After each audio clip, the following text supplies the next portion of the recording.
Good morning, everybody.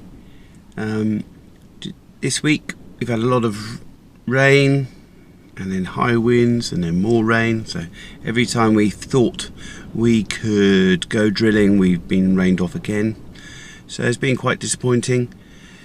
So what we have tried to do is ensure that we're as ready as possible for when we can go. And so I'll be showing you our setup for our Claydon drill, and it's still very windy today, but I just wanted to show you the difference in banded rows from a tine drill versus the single rows from a disc coulter drill. So hopefully this is not picking up the wind too badly, but this is our Claydon drill. And you can see how wide the rows are. So a row here I think it's meant to be about 5 inches wide. These are grass weeds here, black grass coming through. This year we're thinking about experimenting with Claydon.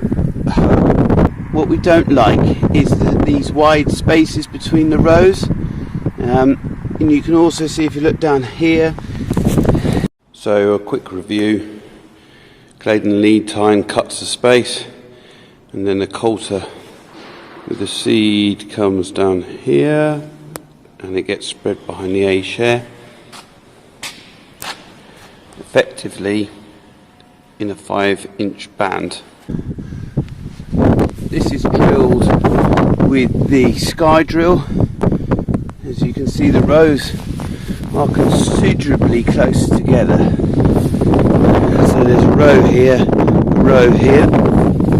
We're talking about a difference of, I think we work on 16 centimetres difference between the rows, and really it's almost individual plants here, here, there.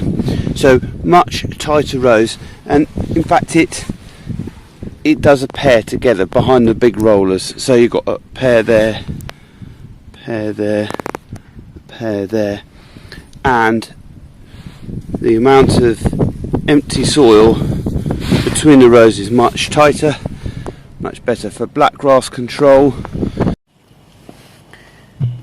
And at the back of the coulter leg you can see we have 2 holes here, so it band sows. It's called a duet coulter because it's got 2 bands of seed that come out.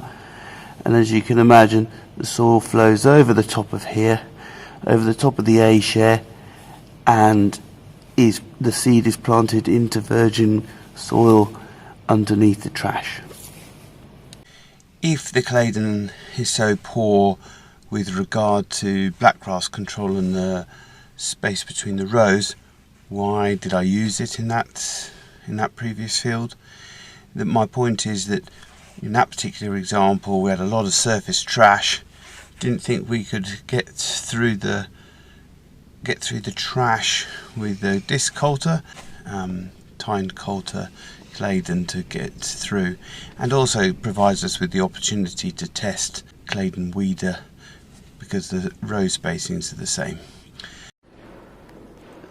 So I've done footage before of the duet coulter, but this one we've changed to the single hole bean coulter.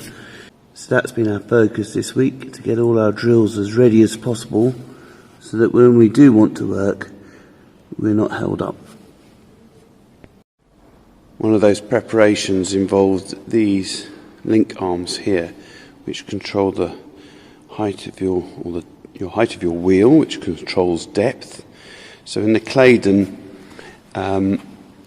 the wheels control the depth of the front row of coulters, these ones here, and the back coulters, so effectively there's 2 rows.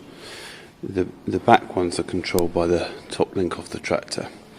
So you always set up your front coulter first, get that height established, then the back coulters. But the problem we were having is it appeared that in this tensioner arm here, or this adjustable arm, there's a very small hole, and dust had got in there, and so it had clogged up the winding mechanism and made it very tight. So we took those off and cleaned it up, and you can see the cardboard box and the slug pelleter was causing us some issues. We changed the motor on there, but unfortunately our rodent friends had been visiting and had gnawed through the cable, so that had caused us a further delay.